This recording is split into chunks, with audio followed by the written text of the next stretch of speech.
Hello, everyone, and welcome to the session on Interdisciplinary Literacy Practice number 9. Apply high-level cognitive processes to think deeply and critically about text. And I'm Carol Mullins. I'm the KVEC Literacy Instructional Specialist, and with me today is Rebecca King, who is a high school English teacher at Pikeville High School, who was also a member of the Reading and Writing Standards Review and Development Committee. And she joins us with having that background and insight of the intent of the standard revisions and the inclusion of the interdisciplinary literacy practices. So welcome, Rebecca. Thank you, Miss Carol. And we're going to just jump right on in and look at this. Our intent today, our goal for today, is to help build a shared understanding of the fact that we have to move kids beyond just that basic comprehension. We have to help them learn how to interact more deeply with the text, which is the intent of the standards, and our multidimensionality breakdown of the standard really helps guide us into knowing the difference in what's the content and comprehension, but what's the ultimate analysis kids need to be able to do. So we also want to look at how you can help kids apply those higher order thinking skills such as synthesis, analysis, reflection. You know, in the past, higher order thinking skills would sometimes start with what if. Well, if you start with what if, you've taken students out of whatever you're teaching for them to determine on their own. And there are appropriate times that can be done. But first of all, students have to know about what they're learning before they move out of the text.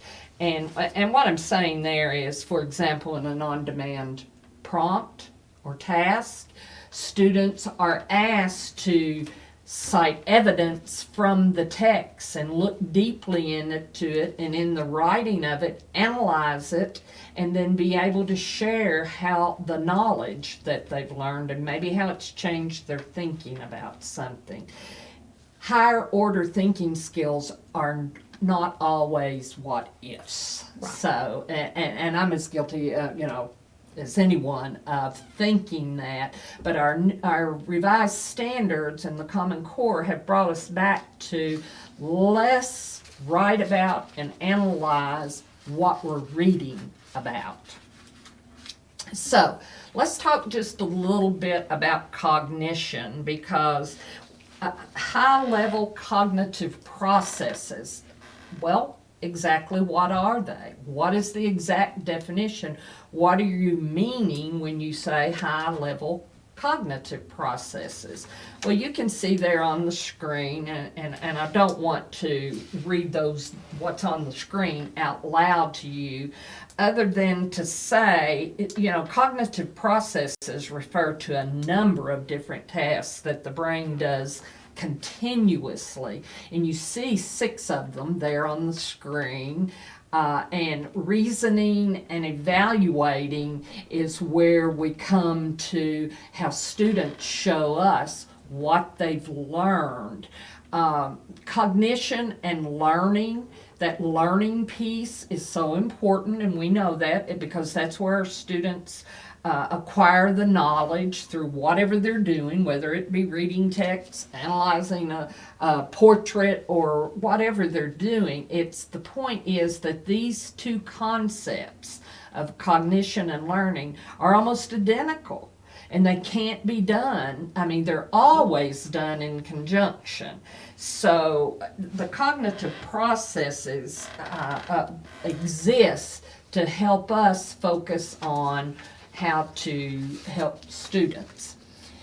They apply high-level cognitive processes. Well, what does that entail? You have access to this resource to help get you started with some ideas about that. There's the direct link to it, and it's also will be available in the resources link at the end of this that you can go. And this is, we're talking about cognitive processes at any level. Remembering, okay, recalling or recognizing knowledge, facts, or concepts. For remembering, for understanding, constructing meaning from instructional messages. And here we go back again to when we think about kids being able to use the cognitive process of understanding, the way they show us is through a written response. Again, whether it's short answer, on demand, just something, a quick write in your class, and you see the verbs that go there, and you're seeing paraphrase, summarize. So these are just suggestions. They're not the be-all, end-all, but it can help you get started. And when we come down to the evaluating part, making judgments based on criteria and standards.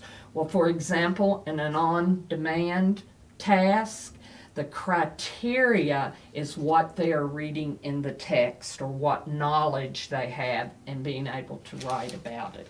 Mm-hmm.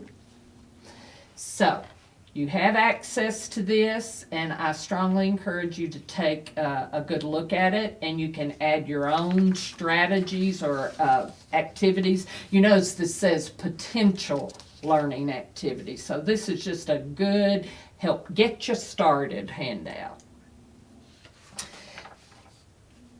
A framework of higher order thinking called successful intelligence. I pulled this from an article that came from readingrockets.org. You can see the link below, and I encourage all of you to use this site. It's a very good site where resources there are vetted and are aligned to what the intent of our standards are. But what I pulled out this one point because we need a little bit of background as to why we do these processes is important. And so you can see on the screen there, after analyzing successful adults from many different occupations, because we all know all of our kids are not going to go to college, and some of them may not be doing four-year colleges even. But this psychologist discovered that successful adults utilize these three kinds of higher order thinking. And you see that number one is analytical. And I was so pleased to see that even a researcher found analytical as number one, because that is the overall intent of our standards. Our standards, whether it be the reading, writing, or the social studies, or the science, we want kids to become analytical thinkers about whatever they're learning. And then the other kind is practical. We saw from in the previous interdisciplinary literacy practices 6 and 7, I shared with you about the work, what business executives and hiring managers say they want in employees, and they want them to be able to demonstrate in the real world what they can do. And then creative, and we have those kids sitting in our classrooms, and sometimes we don't allow enough instruction because we're so focused in the analytical and practical. We do have those students that are very creative and can go how. And here's where the what would happen if. That becomes the creative part of. First, we've learned analytical and practical, and then the creative would become the next step after the kids are really embedded in and learned the content. Here is the article, and where you have the link, where you can, it gives you so much answering children's questions in a way that promotes higher order thinking. This website, I just wanted to pop it up for a minute and show you how this article can just provide you with so much support in the cognitive processes. But back to the data shows that using all three of these cognitive processes will increase your students' understanding.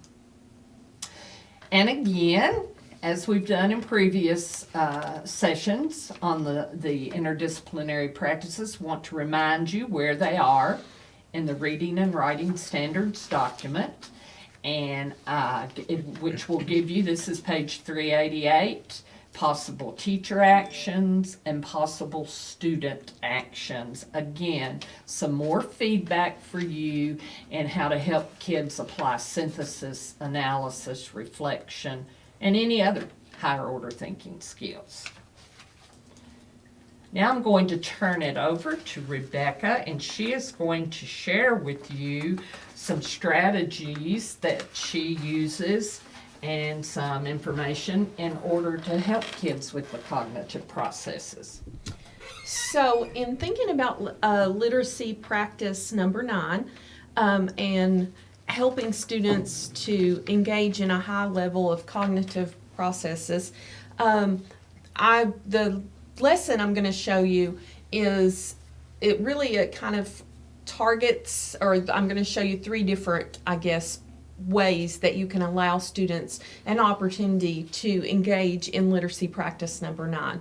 The first is silent sustained reading, and this is something that for a lot of teachers it's a struggle, not because it's difficult to get students to really engage in sustained silent reading, but we have that fear that what if the principal walks by and the students are just sitting there reading and we're not doing anything. So you have to give yourself the freedom to know that when students are reading, they're doing sustained silent reading, that is one of the most valuable things that students can do in terms of building capacity to do all the other things we want them to do. So reading literature, standard 10, by the end of the year, flexibly use a variety of comprehension strategies to read, comprehend, and analyze grade level appropriate complex literary text independently and proficiently. That is so, like if I don't give my kids anything else, I want them to be able to do this standard before they leave me. I want them to be able to read whatever they need to read for the rest of their life and do it independently and proficiently.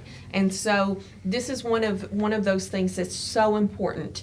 The other standards that we're going to target are using text-dependent questions.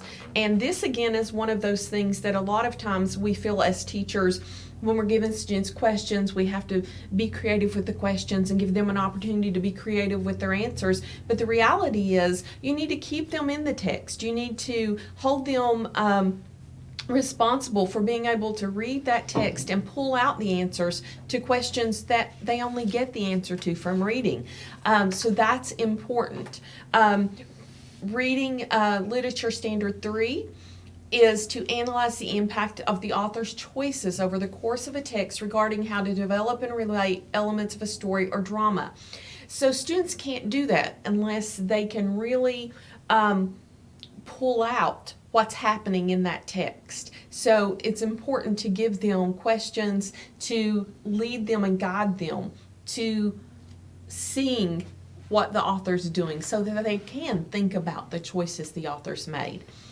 Reading literature standard 4, determine the meaning of words and phrases as they're used in the text, including figurative and connotative meanings. Analyze the cumulative impact of specific word choices on meaning and tone and on the text as a whole.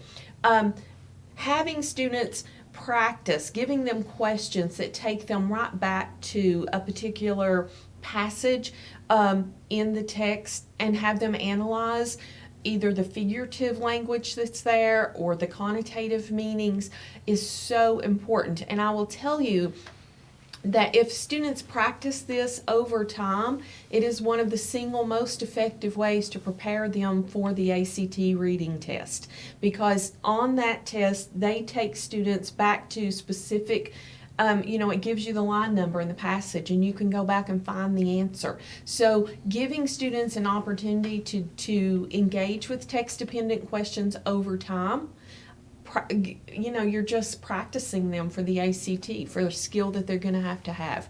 And then finally, the third thing I'm going to share with you is called a connections test. And it is, it really kind of does all of the previous standards plus standard 1 for reading literature, and which is to cite relevant and thorough textual evidence to support analysis of what the text says explicitly, as well as inferences drawn from the text. Now, the connections test is a way to pull it all together, basically. The students have done the sustained silent reading. They've engaged with that text independently. They have answered text-dependent questions. They have took a close look at the language, at the author's choices, and so then you give them this connections test and ask them to basically pull it all together. And that is so important for kids to be able to do. And obviously this doesn't all happen in one class period. Yes, and the only comment I want to make right here is to tie this to informational reading too. Oh yes, absolutely. Absolutely. Sometimes we think we can't go into the literary because we need to teach the skills that are most important for informational explanatory, because they're going to need to analyze and identify and cite, but a piece of literature can do the same, use the same skills. Exactly. And in looking at our standards, if you look at reading informational 1 and reading literature 1, they say the exact same thing. So you're still emphasizing and teaching students skills that are appropriate to both. Oh, absolutely.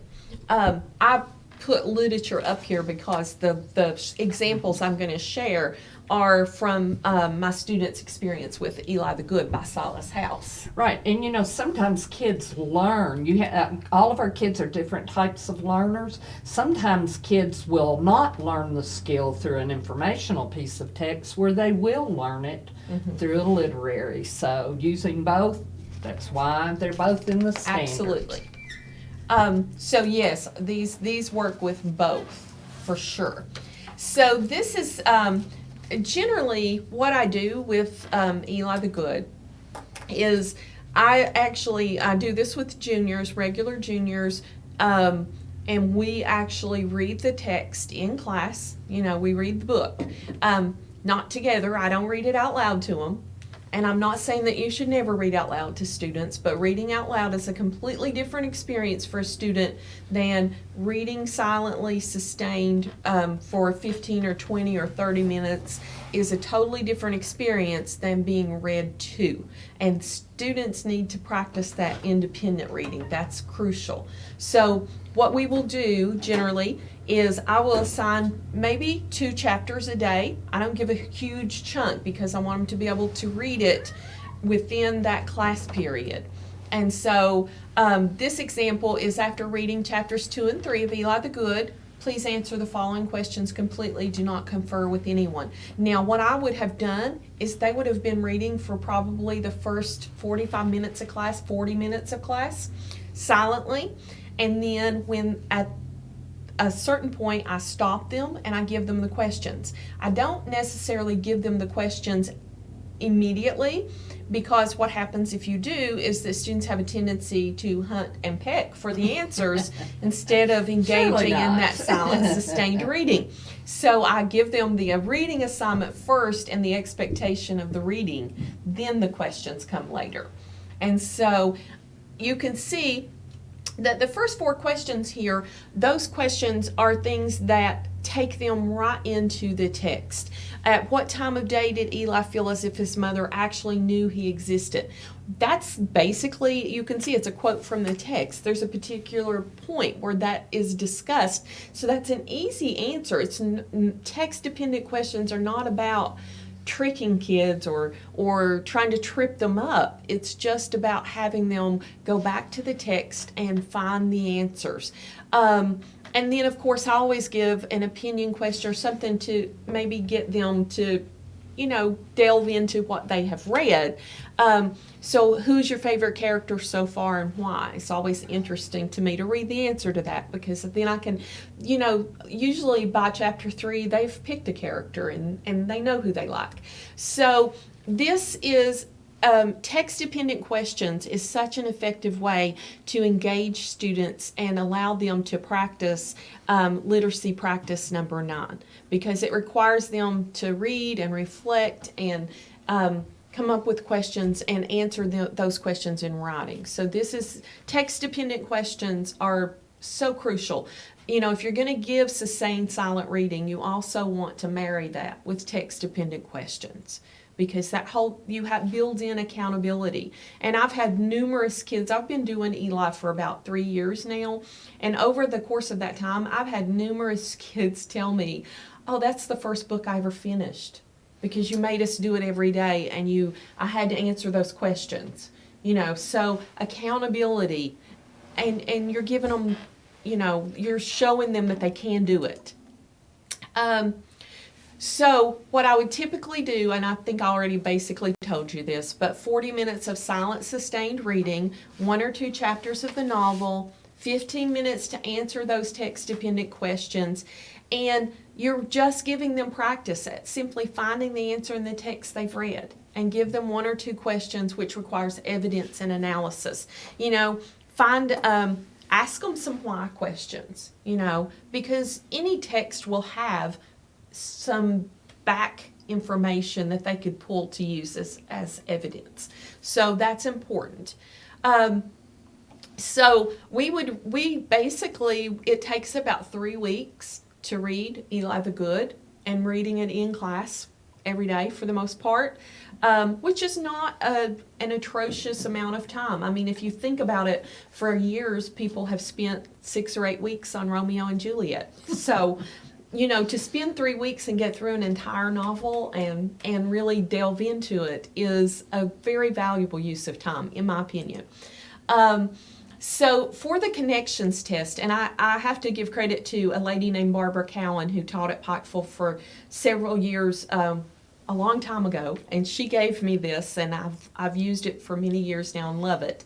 But what you do is it allows you to give a test over the entire novel, but it's not one of those old-fashioned multiple choice questions or what color was Jack's shirt on page 22, things that kids are not going to remember. Even if they did read closely, they might not remember those things. So what you do is you take a list, you create a list of 15 or so themes, characters, events, dates from the novel that the students have read. You just pull out the big things and you cut them apart and you put them in an envelope. Now, it does take some prep work the first time that you create a test, but you can reuse them over and over. It's not like you have to do it every time. And so you can see, and then you give each student an envelope, and then when I say to begin, each student pulls out 5 slips, and they have to put them in order on their desk. You can see in the picture over here, this would be the first slip that the student pulled out of the envelope. They have to put it first on their desk, and then they pull out 5 of those. And so their challenge then is to write for me a paragraph explaining the role of writing and observing in the novel. How is that relevant? And then they have to connect writing and observing to Stanton Book, okay? And that is, in this particular novel, this is an interesting pull for a student because writing and observing is really Eli's thing, and he is Stanton Book's son. But the big connection that students get there is that Eli actually is able to process and understand his father's post-traumatic stress disorder from the Vietnam War through his observations and his writing and in his journal and that kind of thing. And so there's a clear connection there that students can get. So they make those connections, and then they have to connect Stanton book to Stanton's letters to Loretta. Loretta is Stanton's wife, if you haven't read the book. So that's pretty easy connection to make. Then Stanton's letters to Loretta and the Vietnam War. Well, those letters were written while he's in Vietnam during the war, and so students can make a lot of connections there. And then they have to finally connect the Vietnam War to Eli book. Well, Eli is the 10-year-old little boy whose father is back home from the war and having a really bad time. And so it's all interrelated. And then the last task is to connect Eli book to writing and observing. So basically, students end up writing you about 6 paragraphs, and they make those connections for you. So in order for them to be successful, they can't just like tell me Eli was a writer, Stanton book was his father, those kinds of things. They have to make real connections about what happened in the book. So it's a very, it's almost impossible for a student to fake it with a connections test. Like, I can tell if they read or not. And so, and they figure that out. So these are the instructions. I put them on a slide here just so you could refer back to them, but I basically went through them with you, so I'm not going to read that again.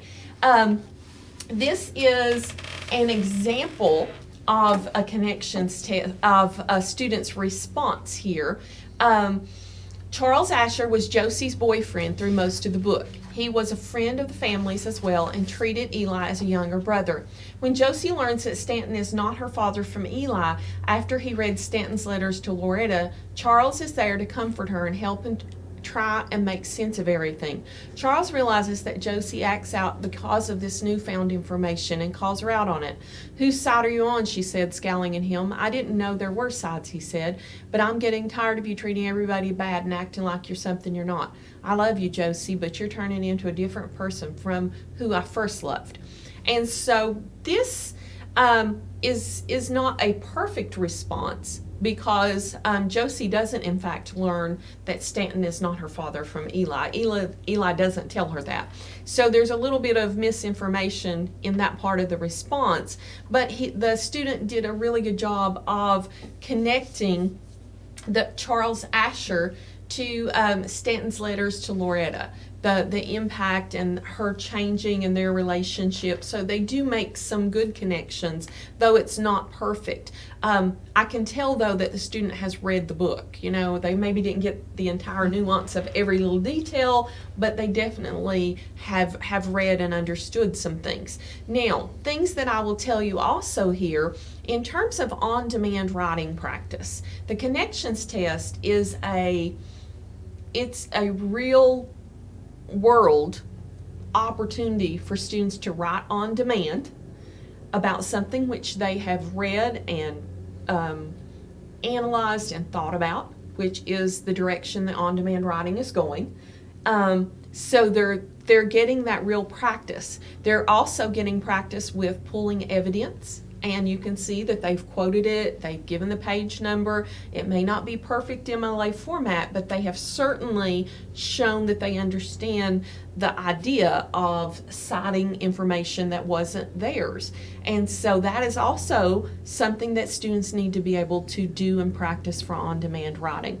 So the connections test is valuable in so many ways, because you're giving students an opportunity for interdisciplinary literacy practice 9. It requires them to do high-level thinking and to use some real cognitive processes. They're not just regurgitating what happened. They're not giving you a plot summary. They're really thinking about it and doing something with the information. It gives them practice for on-demand writing. And so this whole process is something that I think students will benefit from.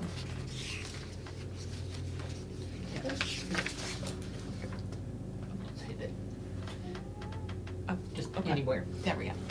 And that concludes what we wanted to share with you, except I want to take one of the things that, as Rebecca was summing up, the students' work, and if we were to go back to the cognitive processes, all this, the activity, the entire thing uses lots, but the connections test really puts students into using several different cognitive processes at once.